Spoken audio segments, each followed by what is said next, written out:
Magandang araw po sa inyong lahat. Ang kwentong inyong mapapakinggan ay tungkol sa binatang si Gavino na piniling lisanin ang kanilang baryo at talikuran ang pagiging antingero para sa mas tahimik na buhay sa Maynila.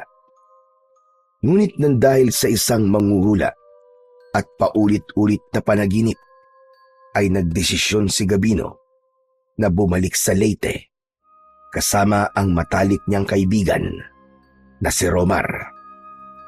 At doon niya nalaman na isang malakas na aswang ang aksidenteng nabuhay ng kanyang ama na si Arman dahil sa maling orasyon. Ano-anong pagsubok ang sasalubong kay Gavino sa pagbabalik niya sa kanilang baryo? Magagawa pa ba niyang mapatunayan na isa siyang magiting na antingero, gayong ang parting yun ng kanyang pagkatao ay matagal na niyang tinalikuran? Ngunit bago po ang lahat, mga idol, huwag po nating kakalimutang mag-subscribe at i-hit ang notification bell sa aking YouTube channel na The Voice Addict at Apong Isaac para sa mas marami pang makapigil hininga na kwentong aswang at katatakutan mula sa mundo ng kababalaghan. Umpisahan na po natin ang kwento. Uy, pare! Ano ba? Walang iya. Bakit kanina ka pa dyan sa harap ng salamin? Kahit na anong ayos mo dyan sa buhok mo, hindi ka na magiging kasing gwapo ko. Sandali lang naman. Sinisiguro ko lang naman na mapapatingin ng lahat ng babae sa akin sa pagpunta natin sa mall. Sos, sa akin pa rin titingin ng mga babae kahit anong pagpapapogi na gawin mo. Joke lang. Alam ko namang mas gwapo ka sa akin Pero bilisan mo na nga at magsasarado ng mall. 2 oras na lang ang meron tayo. Sayang naman yung sale ngayon. Mahaba pa ang 2 oras. Saka, hindi naman malayo dito ang mall, no? Tsaka tapos na ako, kaya wag ka nang magalit. Tara na. Ay, sandali lang pala. May isusuot pa pala ako. Alin? Yung anting-anting mo? Ano pa ba? Alam mo namang hindi ako pwedeng lumabas nang hindi ko yung suot, no? Mula sa drawer na nasa ilalim ng salamin ay kinuha ng binatang si Gavino ang isang kwintas na may palawit na gawa sa tanso. Hugis tatsulok yun na may mga nakaukit na simbolo. Isinabit niya yun sa kanyang leeg at saka siya umusal ng tahimik na orasyon. Alam mo, Gavino, minsan naiisip ko na isa kang mangkukulam dahil sa anting-anting mo na yan. Baka mamaya niyan dinadasalan mo na ako Sira ulo. Porke ba may anting-anting mangkukulam na kagad? Palibasa dito ka sa Maynila lumaki, kaya iniisip mo sa may mga ganito ay mangkukulam. Proteksyon lang to sa masasamang bagay sa paligid. Oo na. Masyado nang humahaba ang usapan natin. Tara na, umalis na tayo. At nasasayang lang ang oras. Natatawang lumabas si Gavino ng apartment na inuupahan nila ni Romar. Isinarado ni Romar ang pinto at agad nilang pinara ang isang tricycle. Nagpahatid sila sa mall na hindi naman kalayuan mula sa kanilang apartment. 5 taon nang naninirahan si Gavino sa syudad. 5 taon na rin ang nakakalipas nang piliin niyang umalis sa maliit nilang baryo sa Leyte. Sa lugar nila ay kilalang antingero si Gavino. Ang tatay niya ang nagturo sa kanya sa paggamit ng iba't ibang anting-anting, agimat at mutya. Nais ng tatay ni Gavino na sundan niya ang yapak nito. Nung una ay pinagbigyan niya ang kanyang ama. Pero iba talaga ang nais niyang gawin. Gusto ni Gavino na mamuhay ng normal, kaya umalis siya sa baryo nila at nakipagsapalaran sa syudad. Sa syudad ay nakapasok si Gavino sa isang call center company at doon niya nakilala ang kaibigan niya na si Romar. Nang makarating sina Gavino at Romar sa mall, ay agad silang bumili ng mga nakasale na damit. Mas maraming binili si Romar, kaya nang lumabas sila ng mall, ay mas maraming bitbit na paper bag si Romar. Hindi na ako makapaghintay na masuot lahat ng mga sapatos na binili ko, pare. Lahat kasi magaganda tapos napakamura pa. Mura nga, pero marami ka naman binili, kaya magastos pa rin. Hindi ko nga alam kung bakit 4 na pares ng sapatos ang binili mo eh. Ano bang tingin mo sa sarili mo? Octopus? Kapag inggit, pikit na lang kasi. Huwag nang maraming sinasabi. Hoy, hindi ako naiinggit sa'yo, no? Okay na ako sa 2 sapatos ko. Saka alam mo naman na nagtitipid ako kasi kailangan ko magpadala ng pera sa amin kada buwan, di ba? Wala namang masama na i-treat mo ang sarili mo kahit paminsan-minsan, pare. Pinaghirapan mo naman ng perang kinikita mo, ah. Sa'yo kasi, hindi pa minsan-minsan. Ginagawa mong buwan-buwan. Oo nga pala, bukas, kailangan ko pala magpadala ng pera sa amin. Pare, napansin ko lang, panay ka padala sa inyo, pero hindi ko pa nakikitang umuuwi ka sa Leyte. Bakit ba parang ayaw mo yatang umuwi sa inyo? Hindi ba simula nang pumunta ka rito sa Maynila hindi ka pa umuuwi sa inyo kahit 1 beses? Ayokong umuwi ron. Kasi baka hindi na ako paalisin ng tatay ko. Pero sige, sasabihin ko na sa iyo ang dahilan pero huwag kang tatawa o mawiwirduhan ha. Hindi, promise. Ano ba yun? Ganito kasi yan, makinig kang mabuti. Ang tatay ko kasi ay isang kilalang antingero sa aming baryo. Ano? Antingero? Ibig sabihin malawak ang kaalaman niya sa paggamit ng mga anting-anting? Tama ka, Romar. Ganun nga. Binatilyo pa lamang ako nang simulan na akong turuan ng tatay ko sa paggamit ng mga anting-anting. Ang totoo nga niyan nakilala na ako sa aming baryo bilang mahusay na antingero. Sa maniwala ka man o sa hindi, naggagamot na ako sa amin gamit ang mga agimat. Wow! Parang si Mang Kepring lang pala ang peg mo, Gavino ah. Hindi ba ang sabi ko sa'yo ay wag mo akong tatawanan? Ayoko na nga magkwento sa'yo. Pambira ka talagang tao ka, oh. Ito naman, masyado naman tampururot. Ituloy mo na ang kwento mo, pare. Sige na, hindi na ako tatawa. Siguraduhin mong di ka natatawa, ha? Dahil di na ako magkikwento sa'yo kahit kailan. Hindi talaga, promise. So ayun na nga. Kahit kilala na ako sa baryo namin bilang isang magaling na antingero, parang hindi pa rin ako masaya. Parang may hinahanap pa rin ako Hanggang sa dumating sa punto na napagod. Kasi araw-araw may mga taong lumalapit sa akin para humingi ng tulong sa iba't ibang bagay. Gaya ng ano? Lumalapit sila kapag meron silang kakaibang sakit. O hindi kaya may gumagambala sa kanilang lamang lupa at espiritu. May isang beses pa nga na gusto nilang makipaglaban ako sa mga aswang. Alam mo kasi, may mga agimat na pwede kong gamitin sa pakikipaglaban sa mga aswang.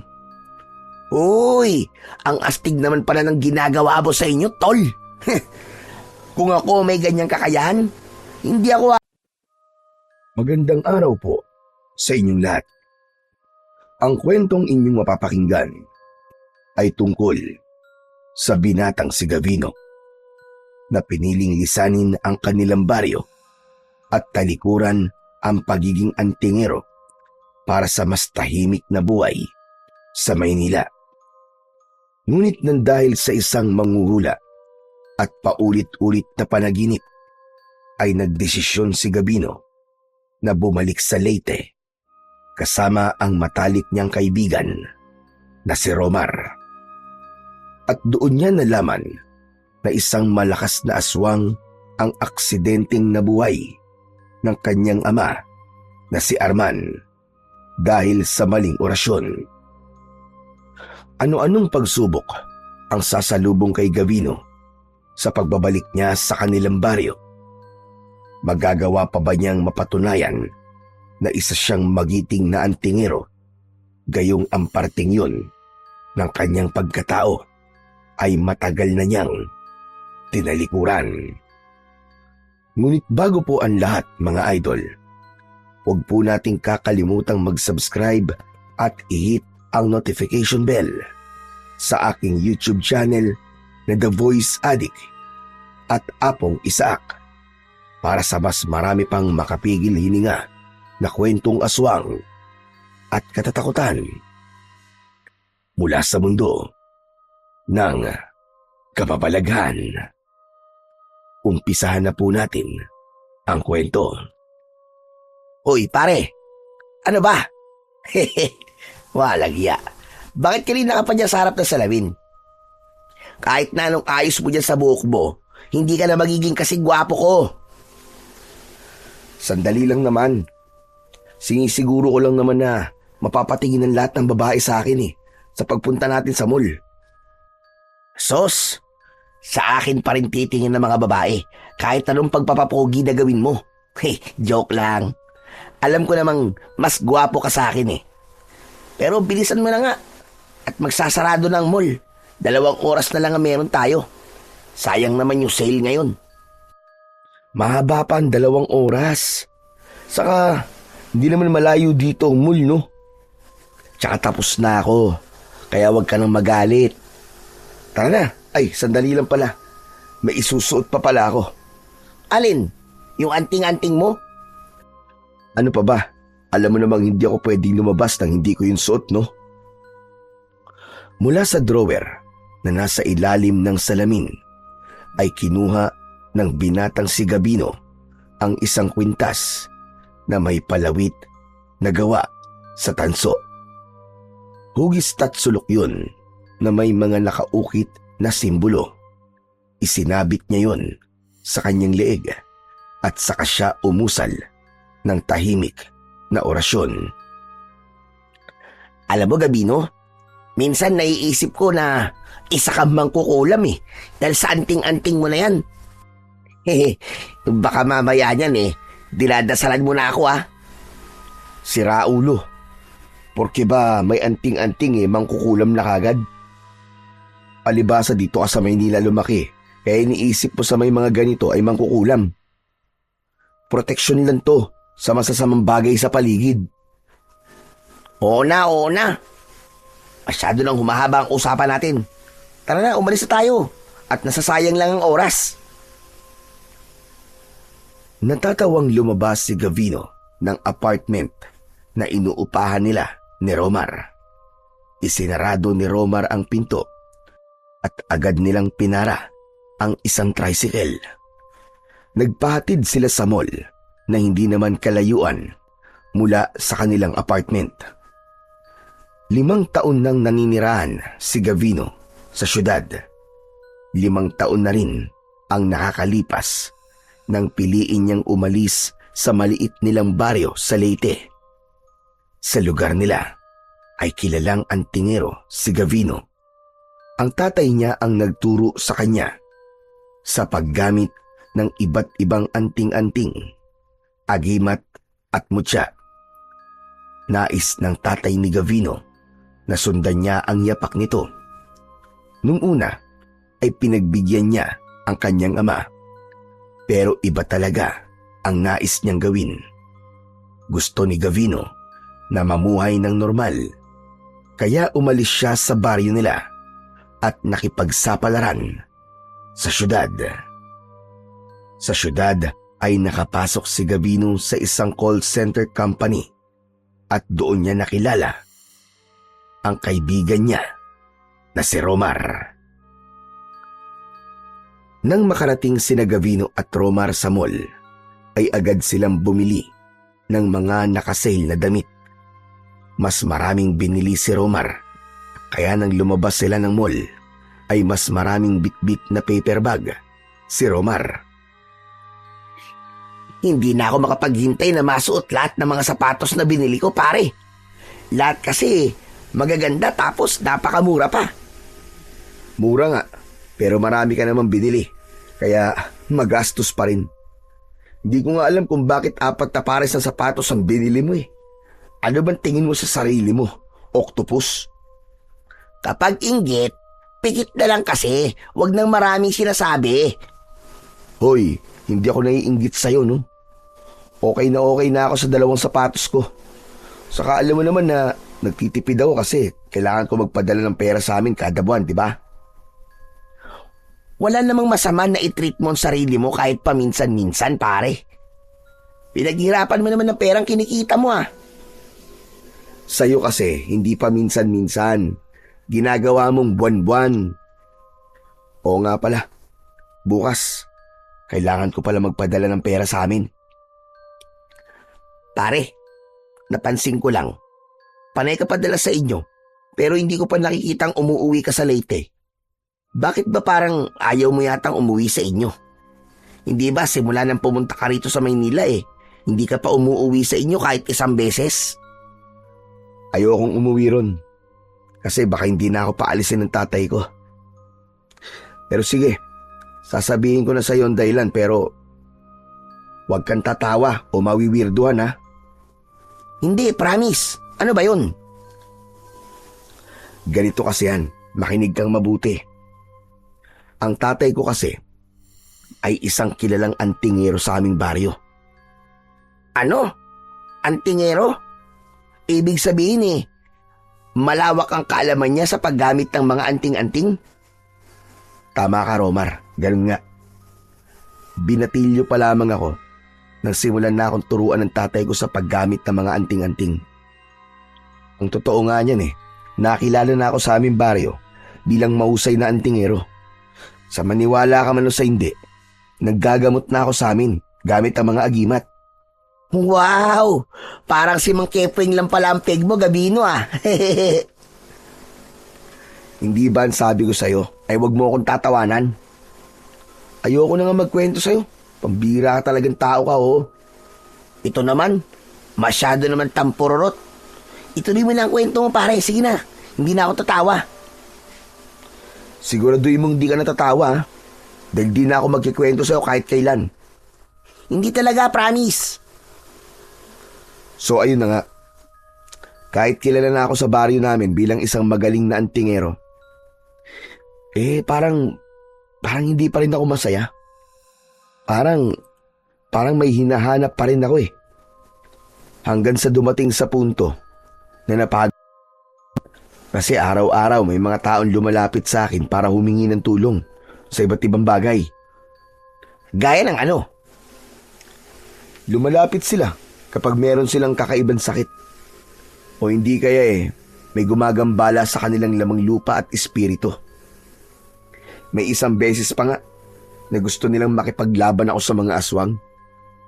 Alam mo kasi, may mga agimat na pwede kong gamitin sa pakikipaglaban sa mga aswang.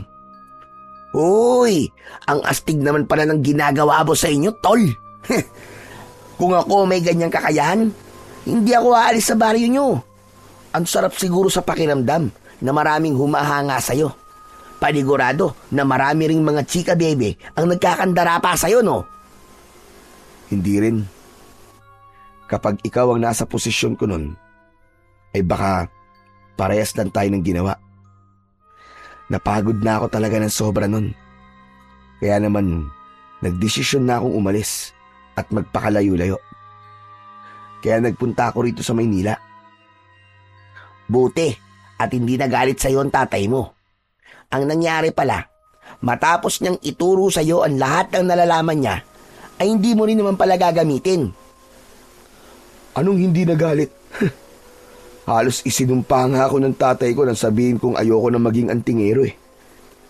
Ang sabi niya, hindi ko daw maaaring putulin ang pagiging antingero sa aming pamilya. Pero sinunod ko pa rin ang gusto ko, pare. mas pinili ko ang buhay dito sa Maynila. Dito kasi, mas tahimik ang buhay kesa dun sa baryo namin. Sa bagay, parang nakakapresyon nga kung lahat ng mga tao ay nakaasa sa'yo. Parang hindi ka siguro pwedeng magkamali kapag ganun, no? Habang naglalakad si Gavino papunta sa sakayan ng jeep, ay biglang naalala ni Gavino ang tatay niya na si Arman. Nung bata pa siya, ay nasaksihan niya kung paano ito purihin ng mga tao dahil sa husay nito sa pagiging isang antingero. Nang panahon na yun, ay hinahangaan niya ng gusto si Arman, kaya pinangarap niyang maging kagaya nito. Ngunit nang lumaki na siya at nasa posisyon na siya ng kanyang ama, ay doon niya napagtanto kung gaano kahirap ang ginagawa nito. Malapit na si Gavino sa sakayan ng jeep ng isang matandang babae ang nakita nila na nasa gilid ng kalsada. May maliit na lamesa sa harapan ng matanda at nakabihis ito ng makulay na damit. Lalagpasan sana ni Gavino ang matanda nang bigla yung magsalita. Baka gusto niyong magpahula sa akin, mga utay. Magaling po ba kayo manghula, Lola? Bakit hindi niyo subukan? Sige nga, hulaan mo nga kung magpapahula ako sa inyo. Hindi ka magpapahula sa akin dahil wala ka ng pambayad. Ibinili mo na ng mga walang kwentang bagay ang perang meron ka. Kaya magpapalibre ka ng pamasahe pauwi sa binatang kasama mo. Aba? Teka, ang galing niyo naman. Paano niyo nalaman yun? Gavino, ikaw muna ang bahala sa pamasahe ko pauwi, ha? Kahit bariya kasi wala na ako rito, eh. Anak ng... Tara na, pare. Paano hindi niya masasabing wala ka ng pera? Nakita niya ang mga dala mo. Alam niyang marami kang binili. Kaya wala ka na talagang pera, no? Sandali lang, pare. Magpapahula lang ako. Manang, magkano po ba ang pahula sa inyo? 100 peso labang kada tanong. Pare, pautang naman ako ng 100, oh. Sige na. Ay, nako. Bahala ka nga sa buhay mo. Sige na. Magpahula ka na at ako nang bahalang magbayad. Salamat, pare, ha. Napakabait po talagang kaibigan.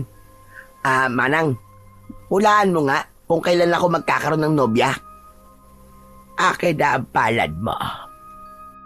Inilahad ni Romar ang palad nito sa manghuhula. Hinawakan naman yun ng matandang babae at tinitigan nito ang palad ni Romar. Napailing na lamang si Gavino at alam niya na nagsasayang lang siya ng oras at pera sa manghuhulang yun. Hindi dahil sa wala siyang paniniwala sa mga manghuhula. Ang totoo ay may ilang mahuhusay na manghuhula din sa baryo nila. Pero para sa kanya, ang mga manghuhula sa syudad ay mga peke at nagpapanggap lamang para kumita ng pera. Ano naman ang tagal niyo namang magsalita? Huwag kang masyadong mainipin. May nakikita na ako sa palad mo.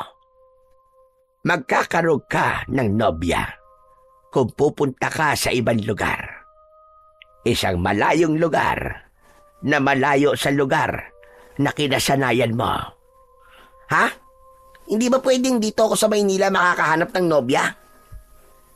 Abay, bakit mas marunong ka pa sa akin? Yun ang nakikita ko sa palad mo. Kaya kung mananatili ka sa lugar kung saan ka naninirahan, ay walang pag-asa na magkaroon ka ng nobya. Nasa ibang lugar ang babaeng nakalaan para sa iyo. Ang pangit naman ang hula niyo sa akin, Manang. Wala kang magagawa dahil yon ang nakita ko sa iyong palad. Sige na, pare. Bayaran mo na nga to si Manang. Inilabas ni Gavino ang kanyang wallet Humugot siya roon ng 100 piso. Nang iabot niya yun sa manghuhula, ay agad nito yung kinuha. Pero naglapat ang kanilang mga kamay. Tila napapasong binawi ng manghuhula ang kamay nito. At hindi makapaniwalang tinignan si Gabino. Bakit po? May problema po ba, Manang? May nakita ko sa'yo na magyayari sa'yong hinaharap. Manang, wag niyo na pong sabihin kung ano man na nakita niyo. At baka pagbayarin niyo pa po ako eh. Hindi mo na kailangan magbayad. Ang mga ganitong pagkakataon para sa akin ay bibihira.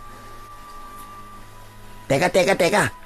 Bakit libre sa kanya, Manang, tapos sa akin may bayad? Pambihira, oh. Ano to, favoritism? Manahimik ka. Hindi ikaw makinakausap ko. Masyado ka madaldal. Ang sungit nyo naman. Wala magpapahula sa inyo kung ganyan ang ugali nyo. Manang, okay na po. Hindi niyo na po kailangan sabihin sa akin ang nakita niyo. Kailangan mong magbalik sa lugar kung saan ka nagmula. Isang hindi magandang balita ang sasalubong sa iyo. Isang bagay ang kailangan mong gawin sa lugar na yon. Dapat mong itama ang pagkakamali ng isang taong malapit sa iyo. Salamat po, Manang. Romar, tara na. At baka hindi na natin maabutan ang last trip ng jeep. Maniwala ka sa akin sinasabi. Kailangan mo bumalik sa lugar na yon bago pa mahuli ang lahat. Maniwala ka! Hindi na sumagot si Gavino sa sinabi ng matandang manghuhula. Naglakad na sila ng kaibigan niyang si Romar papunta sa sakayan ng jeep. Sakto na pagdating nila roon ay 2 na lamang ang kulang na pasahero sa nag-iisang jeep na naroon. Kaya nang sumakay sila, ay agad yung umandar paalis. Hindi binigyan ng pansin ni Gavino ang mga sinabi ng manghuhula sa kanya. Para kasi sa kanya ay hindi yun tumutugma sa kung anong nangyayari sa buhay niya. Halos hating gabi na nang makabalik sina Gavino at Romar sa kanilang apartment na inuupahan. Naupo si Gavino sa sofa at binuksan niya ang telebisyon. Maya-maya pa ay tumabi si Romar sa kanya. Pare, sa tingin mo ba totoo yung hula sa akin na kailangan ko magpunta sa ibang lugar para magkaroon ako ng nobya? Aba, malay ko. Pwedeng totoo, pwede rin hindi. Kaya nga hula, di ba? Hindi siya sigurado kasi hula lang. Ewan ko. Parang legit naman si Manang eh. Yung hula niya sa'yo, pare. Parang tugma sa'yo, di ba? Ang sabi niya, kailangan mong bumalik sa lugar kung saan ka nagmula. Hindi ba matagal ka lang hindi nakakauwi sa Leyte? Hindi kaya, pare, kailangan mo nang umuwi muna ron? Sus, malamang kaya niya yung nasabi ay dahil sa mukha kong probinsyano. Kaya sinabi niyang kailangan kong bumalik sa aking pinanggalingan ay alam niyang dayo ako rito sa Maynila. Mahusay lang talaga siyang mag-obserba. Ewan ko ba, pare? Pero parang totoo naman siyang manghula eh. Malay mo, totoo yung hula niya sa akin na kailangan ko magpunta sa ibang lugar para magkaroon ako ng girlfriend, di ba? Pero saan naman kaya ako pupunta? Pare, mag-suggest ka nga sa akin kung saan maraming magagandang babae. Bahala ka sa buhay mo kung maniniwala ka sa manghuhulang yun. Basta ako, maliligo na ako at pagkatapos ay matutulog na. May pasok pa tayo bukas sa trabaho, kaya kailangan ko matulog ng maaga. Bye-bye. Ang KJ mo talaga. Kaya hindi ka nagkaka-girlfriend eh. Ba't ikaw, meron na ba? Di ba wala rin naman? Aray ko. Talagang walang preno yung bibig mo, pare. Natatawang pumasok si Gavino sa banyo. Agad siyang naligo at pagkatapos ay nahiga na siya sa double deck bed na nasa iisang silid sa apartment na yon. sa itaas siya nakapwesto. Para sa kanya ay hindi dapat nila pagtuunan ng pansin at paniwalaan ang hula ng matandang babae sa kanila kanina. Naniniwala siya na ang kapalaran ay ang tao mismo ang gumagawa at walang ibang makakaalam ng mga mangyayari sa hinaharap, kundi tanging ang Diyos lamang. Wala pang isang oras simula nang makatulog si Gavino ay dinalaw siya ng isang panaginip. Sa kanyang panaginip ay nasa harapan siya ng bahay nila sa Leyte. Nagtaka siya sapagkat maliwanag sa loob ng kanilang bahay kahit wala siyang nakikitang tao. Naglakad si Gavino papasok sa bahay at nagimbal siya nang may kabaong na nasa gitna ng sala. Marahang naglakad si Gavino papalapit sa kabaong at mas lalo siyang nagimbal dahil ang tatay niya ang nasa loob ng kabaong na yun. Biglang bumukas ang mga mata ng tatay niya. Bumangon ang tatay niya at galit na galit siya nitong sinakal. Nagising si Gavino mula sa panaginip na yun dahil sa boses at pagtapik ni Romar sa kanyang pisngi. Uy! Uy pare, gising! Binabangungot ka! Aray ko! Tama na nga pagsampal mo sa akin. Gising na ako. Kanina pa kasi kita ginigising eh. Pero hindi ka magising-gising. Kaya pinagsasasampal na kita. Ano? May kailangan ka ba? Tubig? Gusto mong tubig? Sandali, kukuha lang ako. Nagmamadaling lumabas si Romar ng kwarto. Pinagpapawisan ng malamig si Gavino habang malakas ang kabog ng kanyang dibdib.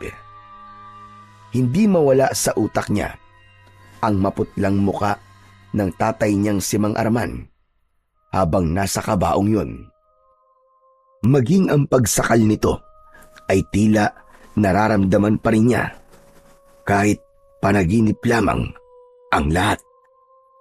Bumalik si Romar na may dalang isang baso ng malamig na tubig. Agad yung kinuha ni Gavino at inubos. O ano? Kumusta ang pakiramdam mo? Gusto mo pa ba tubig? Hindi. Okay na, medyo okay na ang pakiramdam ko. Grabe! Kinabahan naman ako kanina sa'yo, pare. Akala ko hindi ka na magigising eh. Umuungol ka tapos nanginginig pa ang katawan mo habang natutulog. Hey, para ka na e-exorcist ah. Magpasalamat ka dahil gising pa ako. Kilala mo naman ako natulog mantika, di ba? Kahit may sunog o lindol, hindi talaga ako magigising. Salamat, Romar, ha? Salamat dahil ginising mo ko. Napakasama na panaginipan ko, pare. Parang hindi na nga yung panaginip eh, kundi isang bangungot na. Ano ba kasi na panaginipan mo? Nakita ko ang tatay ko, pare, nasa loob ng kabaong. Tapos, bigla siyang bumangon. Tapos sinakal niya ako. Anak nang, mukhang taba nga yung sinasabi sa'yo na manghuhula, Gavino. Ha? Ano ba sinabi niya? Nakalimutan ko na kasi hindi ko masyadong iniintindi ang mga sinabi niya kanina sa atin eh. Ang sabi ng manghuhula ay kailangan mo raw bumalik sa pinagmulan mo at may masamang balita na sasalubong sa'yo. Tapos, dapat mo raw itama ang pagkakamali ng isang tao na malapit sa'yo. Malinaw pare na dapat kang bumalik sa Leyte. Naisip ko rin na baka yung masamang balita na sasalubong sa'yo kapag nagbalik ka na ron ay konektado sa napanaginipan mo ngayon. Ibig mo ba sabihin baka patayin ang tatay ko? Hindi naman siguro pare. Hindi literal ang panaginip pare. Siguro ay may masama lang na nangyari sa kanya. Pero hindi ibig sabihin na patay na siya. Biglang natahimik si Gavino sa mga narinig niya mula sa kaibigan niyang si Romar. May kung anong kilabot ang dumaloy sa kanya nang mapagkonekta niya ang kanyang panaginip at ang sinabi ng manghuhula. Bago siya bumalik sa pagtulog, ay nagdasal muna siya na sana ay walang masamang mangyari sa kanyang ama. Kahit galit ito sa kanya dahil sa pag-alis niya sa baryo nila, ay hindi niya maitatanggi na mahal niya ito. Simula noon ay paulit-ulit na napapanaginipan ni Gabino na patay na ang kanyang ama. Nang dahil sa pangyayaring yun, ay hindi na siya mapalagay at sa mga sumunod na araw ay lalo lang siyang nabahala. Hindi niya magawang makapagtrabaho ng maayos dahil palaging laman ng isip niya kung ano na ang nangyayari sa kanyang ama na nasa Leyte. Dahil sa hindi mapawi ang kanyang pag-aalala, nagpasya siyang mag-file na ng leave sa kumpanyang pinagtatrabahuan niya. Agad namang pinayagan si Gavino ng 3 linggong bakasyon. Kahit paano ay nakahinga siya ng maluwag at sa isip niya ay yun na ang tamang panahon para umuwi siya sa Leyte at malaman ang totoong kalagayan ng kanyang ama. Sabay na lumabas sina Gavino at Romar sa gusali kung saan sila nagtatrabaho. Sumakay sila ng jeep at pagkababa ay dumaan muna sila sa karinderya upang bumili ng ulam at kanin na siyang kakainin nila para sa hapunan. Pagdating ng dalawa sa apartment ay naghain na si Gabino habang si Romar ay nagpalit ng damit. Maya-maya pa ay magkasama ng pinagsasaluhan ng magkaibigan ang mga pagkain na binili nila sa karinderya. Alam mo ba, Romar, napapanaginipan ko pa rin ang tatay ko. Tapos, palagi siyang patay sa panaginip ko. Pahiwatig kasi yan, pare. Kailangan mo na talagang umuwi sa Leyte para malaman mo kung ano ang nangyayari sa tatay mo. Hindi ba? Wala naman silang cellphone doon. Kaya hindi mo sila matatawagan o matext man lang. Kaya kung ako sa'yo, mag-leave ka na. Habaan mo na para makapag-banding na rin kayo ng tatay mo. Bumawi ka sa kanya kasi ang tagal mong hindi umuwi sa inyo eh. Ang totoo niyan, paring Romar, nag-file na ako ng leave. 3 linggo muna akong hindi papasok sa trabaho. Tama ka. Naisip ko rin na habaan ang araw na naroon ako sa amin para magkasama kami ni tatay na matagal-tagal. Gusto ko na bago ako bumalik dito sa Maynila ay hindi na siya galit sa akin. Ano? Nag-leave ka na pala? Kailan ang uwi mo sa Leyte, pare? Sa Sabado na, pare. Pero papasok pa ako ng Biyernes. Barko na lang ang sasakyan ko para mas mura. Alam mo, magkaibigan talaga tayo. Alam mo bang nag-leave na rin ako? Ha? At bakit ka naman mag-leave? Uuwi ka rin ba sa probinsya nyo? Hindi, pare. Gagawin ko kasi yung hula sa akin ng matandang babae. Gagamitin ko ang leave ko para magpunta sa ibang lugar. Malay mo, kung saan man ako magpunta ay makikilala ko na ron ang babaeng makakasama ko habang buhay. Nakakakilabot ang kakornian mo, pare. Pero seryoso ka ba talaga? Nag-leave ka rin? Oo nga. Bakit ba ayaw mo maniwala seryoso ako? At seryoso rin ako na hahanapin ko sa ibang lugar ang susunod kong magiging nobya. Ay, nako. Bahala ka na nga. Kung yung trip mo sa buhay at sasayangin mo ang leave mo para sa paghanap ng nobya, ay hindi ako makikialam sa'yo. Suportahan mo na lang kasi ako, pare. Saan ka naman pala pupunta? Yun na nga eh. Wala pa akong maisip na lugar eh. Hanggang ngayon, nag-iisip pa rin ako. Saan kaya maganda, no? Teka. Alam ko na. Alam ko na kung saan ako pupunta. Saan? Sa Leyte. Sasama na lang ako sa'yo, Gabino. 2 na lang tayo magpupunta sa Leyte. Mas makakatipid pa ako kasi libre ang titirang ko sa kapagkain. Pwede naman yun, di ba? Ibang lugar pa rin yun, dito sa Maynila. Romar, hindi ako uuwi sa amin para magbakasyon. Uuwi ako para masiguro kung ayos ang tatay ko ron. At para magkaayos na rin kaming dalawa. Istorbo ka lang dun. Di gawin mo ang gagawin mo ron. Ako naman, doon ako maghahanap ng magiging nobya ko. Hindi ba sabi nila marami raw magaganda sa Leyte. Hindi na magagandang babae, kundi maganda rin ang mga pasyalan. O ano pare, pumayag ka na. Ayaw mo ba nun? Magkasama pa rin tayo sa live natin.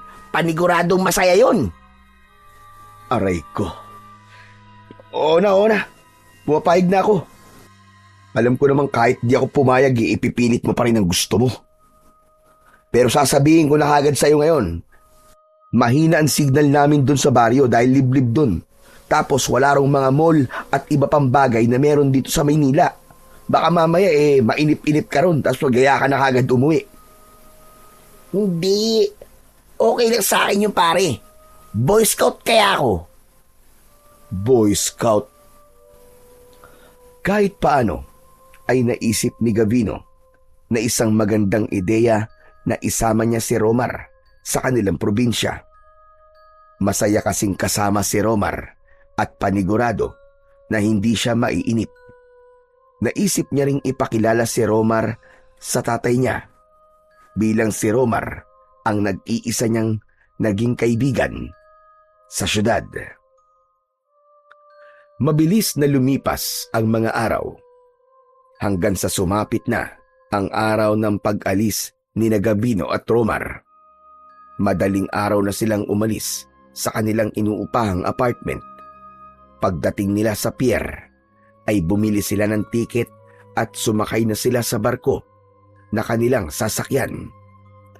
Nang umandar na ang barko, ay nagpasya si Gavino na umakyat sa itaas ng barko upang magpahangin at mag-isip. Nang marating niya ang deck, ay sinalubong siya ng malamig na hangin mula sa dagat. Tahimik siyang nakatingin sa malawak na karagatan. Pumasok sa isip niya ang posibilidad na hindi siya tatanggapin ng kanyang ama kapag nagkita silang muli. Matagal na rin siyang nawalay dito at hindi niya alam kung kaya pa nilang ayusin ang nasira nilang relasyon. Sa kabila ng lahat, alam niyang kailangan niyang umuwi, anuman ang kahinatnan ng kanilang pagkikita. Nagulat si Gavino nang may tumapik sa kanyang balikat. Paglingon niya ay nakita niya si Romar na tumatawa. Hehehe, ang sarap mo talagang gulatin kasi magugulatin ka. Ano bang ginagawa mo rito? Umalis ka nga muna rito. Gusto ko mapag-isa eh. Wow! Nagsisenti ang kaibigan ko. Sa ako magpaalis ka naman sa akin dito Parang ikaw may-ari nitong barko. Huh. O ano? Ano ba ginagawa mo rito? Kanina pa kaya kita hinahanap. Iniisip ko lang kasi kung anong mangyayari kapag nakita ako ni tatay. Siyempre magiging masaya yun. Ang tagal nyo nang di nagkikita kaya paniguradong miss na miss ka na ng tatay mo. Duda ako sa sinabi mo na yan, pare. Hindi mo masasabi yan kung nakita mo lang kung gaano kagalit ang tatay ko nung nagpaalam ako sa kanya na magtutungo ako sa Maynila. Kulang na nga lang itakwil niya ako nun eh. Sinabi niya na sa pag-alis ko sa aming lugar ay para ko na rin tinalikuran ang pagiging anak ko sa kanya. Ilang taon na rin ang nakakalipas simula na mangyari yung pare. Malay mo, nawala na ang galit ng tatay mo sa'yo, di ba? Huwag ka na kasi munang mag-isip ng kung ano-ano. Saka mo na isipin yan kapag nasa harapan mo na mismo ang tatay mo. Ang mabuti pa ay kumain na muna tayo at nagugutom na ako. Hindi kasi tayo nakapag-almusal bago umalis, di ba? O sige, nagugutom na rin ako eh. Tara. Sumama si Gavino kay Romar sa pag-alis sa itaas ng barko. Pinilit niyang alisin ang mga bumabagabag sa utak niya ng sandaling yon. at inihanda na lamang niya ang kanyang sarili sa kung anong maaaring mangyari kapag nakauwi na siya sa Leyte. Makalipas ang halos isang araw na paglalakbay sa dagat, sa wakas ay dumaong na ang barko sa pantalan ng Leyte. Agad na bumaba sina Gabino at Romar, bit-bit ang kanilang mga gamit. Sumakay sila ng bus. Pagkababa nila sa barko, nang makaupo na sila sa loob ng bus, ay doon na nila naramdaman ang pagod. Ay, grabe! Nakakapagod pala ang bumiyahe sa barko, pare. Dapat pala nag-eroplano na lang tayo. Hayaan mo na. Nakatipid naman tayo eh. Dito ka na lang magpahinga. Talaga magpapahinga ako at matutulog. Hindi ako nakatulog ng maayos sa barko kasi iniisip ko, baka mamaya biglang lumubog. Loko ka talaga kahit kailan. Sige na, magpahinga ka na muna. Nang pumikit si Romar, ay tumingin naman si Gavino sa labas ng bintana. Maya-maya pa, umusad na ang bus. Habang pinagmamasdan ni Gavino ang dinadaanan nila, ay lalo lamang niyang naramdaman ang kaba dahil alam niya na paikli na ng paikli ang distansya niya sa kanyang ama. Matapos ang ilang oras na biyahe, ay nakarating na sina Gabino at Romar sa isang maliit at liblib na baryo sa Leyte.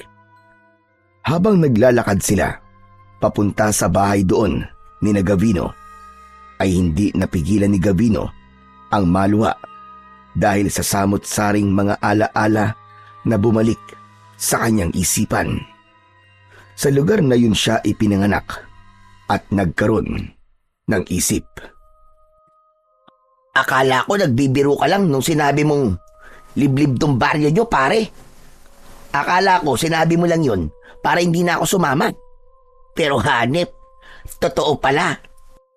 Parang ito lang ang nag-iisang baryo sa lugar na to Sabi ko naman kasi sa'yo, di ba? Akala mo kasi palagi ako nagbibiro Tapos, wala na rin signal ang cellphone ko. Kahit isang bar, wala Masyado kasing malayo ang baryong to sa bayan, kaya ganun. Pero, pare, malayo pa ba tayo sa bahay nyo? Medyo malapit na, pare. Nasa bandang dulo pa kasi ang bahay namin Di malayo pa pala. Ay, gusto ko na magpahinga. Pagod na ako. Ang sakit na ng mga paa ko kakalakad Sa gitna ng paglalakad ni Gavino ay isang matandang lalaki ang kanilang nakasalubong. Kilala ni Gavino ang naturang matanda. Yun ay si Mang Sandro, na kilalang manggagamot sa kanilang lugar.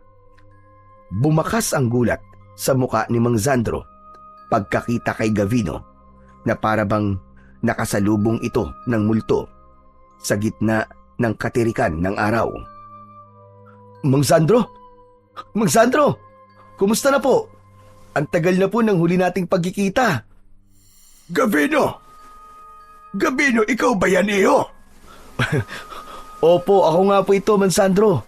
Bakit parang gulat na gulat po kayo? Ang akala niyo po ba hindi na po ako babalik dito? Yun ang akala ko. Nasabi kasi sa akin ni Arman na mas pinili mo ang syudad kaysa sa ating baryo. Ibig sabihin ba mananatili ka na rito? Hindi po, Mang Sandro. 3 linggo lang po siguro ako rito. Ay, Mang Sandro, si Romar nga po pala, kaibigan ko. Romar, siya si Mang Sandro. Siya ang pinakamagaling na manggagamot dito sa amin. Kahit anong sakit, ulam o barang, kayang-kaya niyang gamutin yun. Talaga? Marunong po ba kayong manggayuma, Mang Sandro? Huy, tumigil ka nga, Romar. Hindi gumagawa ng ganyang mga bagay si Mang Sandro. Tumutulong lang siya at hindi siya namemerwisyo sa ibang tao. Nagtatanong lang naman Nagagalit ka na kagad dyan. Oo nga pala, Mang Sandro. Si tatay po, nasan po siya? Nasa bahay po ba siya? Naroon, sa bahay nyo. Pero huwag ka sanang magugulat sa lagay ng tatay mo ngayon. Ho? Bakit po? Ano pong ibig niyong sabihin? Ano po ba nangyari kay tatay? Mas mabuti pa sigurong magtungo ka na sa bahay niyo at ang tatay mo ang mismong magsasabi sa'yo. Sige po. Mauna na po kami. Salamat po. Inaya na ni Gavino ang kaibigan niyang si Romar na umalis. Habang naglalakad siya papunta sa bahay, ay hindi niya maiwasang kabahan para sa kanyang ama. Hindi nagtagal ay nasa harapan na sila ng isang bahay na gawa sa plywood ang dingding at pawid ang bubong. Meron yung katamtamang laki at nakatayo yun sa malawak na bakuran na nasa harapan ay may isang puno ng kaimito. Nakabukas ang pinto kaya pumasok na sina Gavino at Romar nang hindi kumakatok. Nagmamadaling tinungo ni Gavino ang kwarto ng kanyang tatay at hindi niya napigilan ang mapaluwa nang makita ang tatay niyang si Arman na nakahiga sa papag habang natutulog. Payat na payat ang katawan nito, humpak ang pisngi at kahit nakapikit ay bakas sa muka ang matinding panghihina. Napakalayo na ni Mang Arman sa dati nitong itsura na matikas at may malaking pangangatawan. Hindi makapaniwalang lumapit si Gavino kay Mang Arman. Pinunasan niya ang kanyang luha. Hinawakan niya ang kamay nitong halos butot balat na. Nagising si Mang Arman at nagulat ito nang makita si Gavino. Anak, Gavino, totoo ba ito? O nananaginip lang ako? Tay, hindi ka ho nananaginip. Ako po talaga to. Patawarin niyo ako, tay, ha? Kung ngayon lang po ako nakabalik dito. Hindi na importante na ngayon ka lang bumalik. Ang mahalaga ay bumalik ka pa rin. Alam mo bang araw-araw ay umaasa ako na bigla ka na lamang darating. Araw-araw ako nagdadasal at sa wakas, dilinig na ng Panginoon ang aking dasal. Pero tay, ano po bang nangyari sa inyo? May sakit po ba kayo, tay? Sana nga ay sakit na lang ang meron ako para may pag-asa pa akong gumaling sa tulong ng mga doktor. Pero hindi ito sakit na mapapagaling ng gamot. Binarang ako, Gavino. Binarang ako. Ano? Pero sino naman po ang gagawa nun sa inyo? Pwede bang saka na natin pag-usapan ng bagay na yan, anak? Nandito ka ba? Dahil dito ka na ulit maninirahan, anak? Hindi po, tay. Baka 3 linggo lang po ako rito. Ganun ba? Ang akala ko ay hindi ka na aalis. Yun po ang una kong plano. Pero nang makita ko po ang kalagayan nyo, ay baka hindi po muna ako umalis, tay. Hindi ko po kayo kayang iwan ng ganyan ho kayo. Gavino, anak. Gusto ko palang humingi ng tawad sa'yo dahil nagalit ako nung pinili mong mamuhay sa Maynila. Patawad kung hindi ko naunawaan kung bakit mo yung gustong gawin. Bilang ama mo, dapat ay ako ang unang nakakaintindi sa'yo, anak. Patawarin niyo rin po ako, tay, kung iniwan ko po kayo rito na mag-isa. Kung hindi po siguro ako umalis, hindi po mangyayari sa inyo to. Wala ka dapat ihingi ng tawad sa akin, anak. Ako ang may kasalanan sa'yo. Oo nga pala. Sino ang kasama mo? Tay, siya pala, kaibigan ko po si Romar. Siya po ang nag-iisa kong kaibigan sa Maynila. Lumapit si Romar at ngumiti. Inilahad nito ang isa nitong kamay at mabagal na nakipagkamay dito si Mang Arman. Maraming salamat dahil kinaibigan mo si Gabino. Ang totoo, wala siyang kaibigan dito sa aming lugar dahil mahirap para sa kanya ang magtiwala. Wala pong anuman at mabait naman po si Gabino, sir. Kaya madali ko po siyang nakasundo. Oo nga pala, nagugutom ba kayo? Sandali lang at magluluto lang ako ng pagkain. May saging pa riyan. Ipiprito ko na lamang yon. Tay, wag na po kayong kumilos. Hindi pa naman po kami nagugutom ni Romar eh. Huwag kang mag-alala. Kahit ganito ang aking katawan ay kaya ko pang kumilos kahit papano. Isa pa, pakiramdam ko mas lalo ko nangihina kapag nakahiga lang ako. Tay, wag na po kayong tumayo. Okay lang ho kami. Magpapahinga na lang po muna kami ni Romar. Maayos pa po ba yung kwarto ko sa kabila? Palaging malinis ang kwarto mo, anak, dahil iniisip kong baka bigla kang dumating. O sige na, magpahinga na muna kayong dalawa.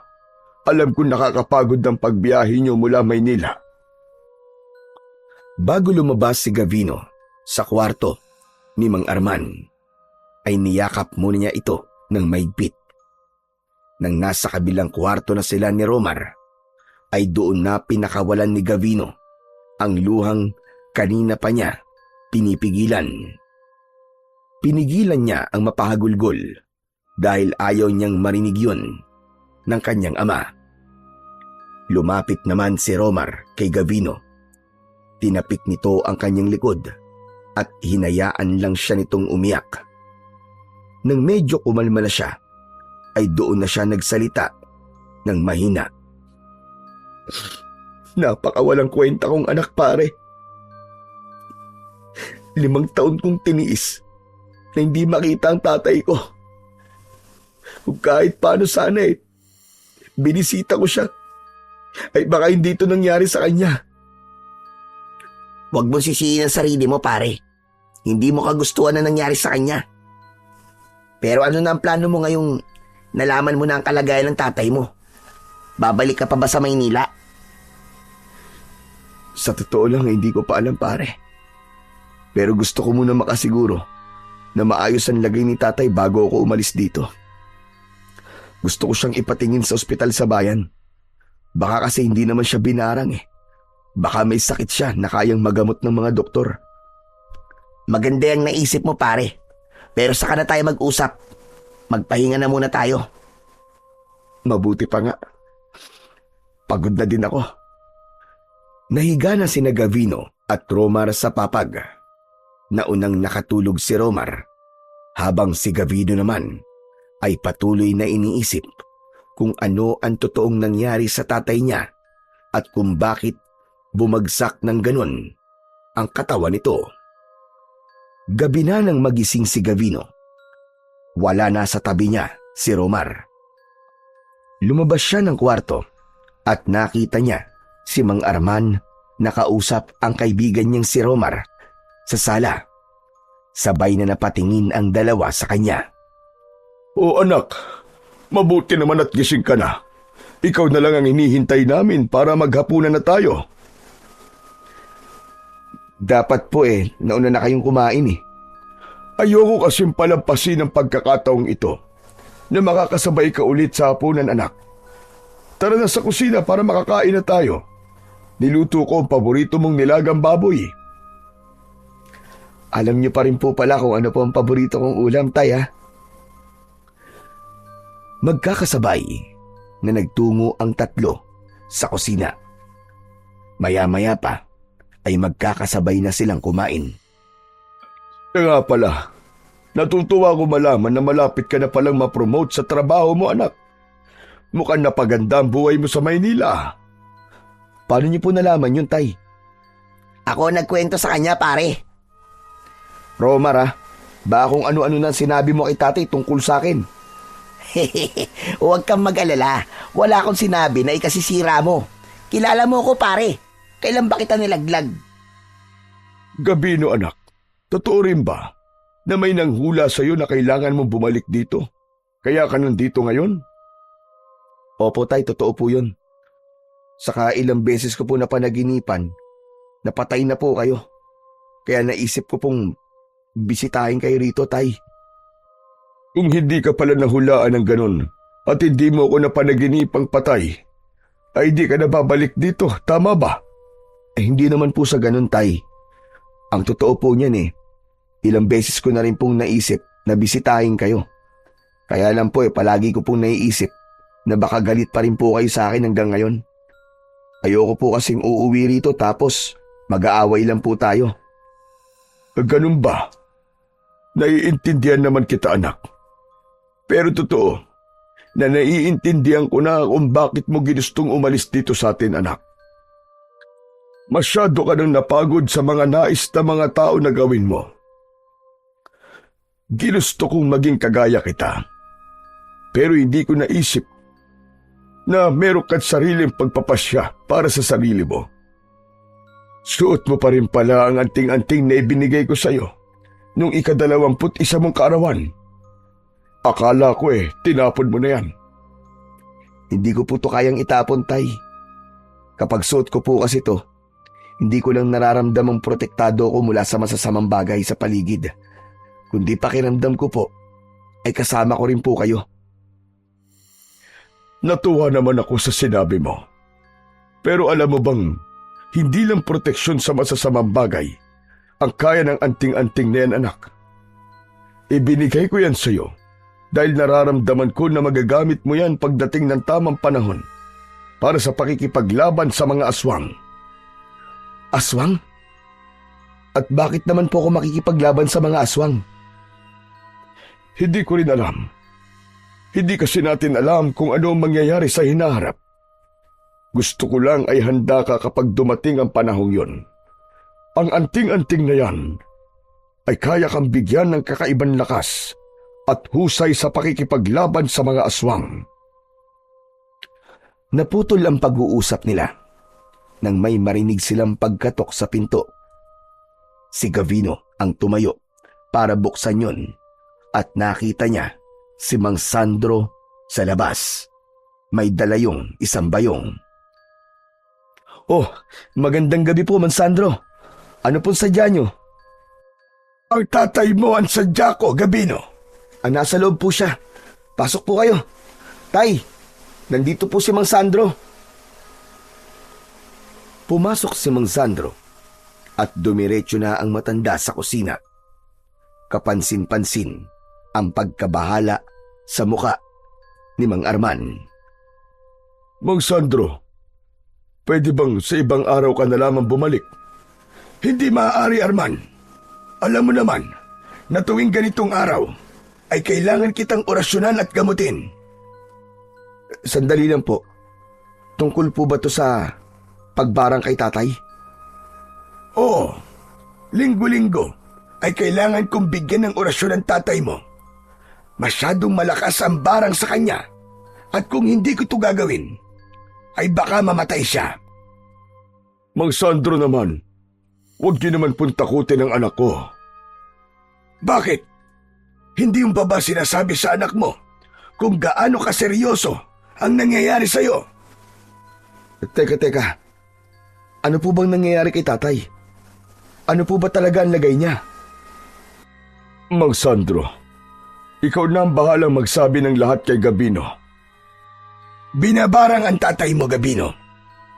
Malakas ang aking hinala na ang hanagob na si Dungaw ang gumagawa nun kay Arman.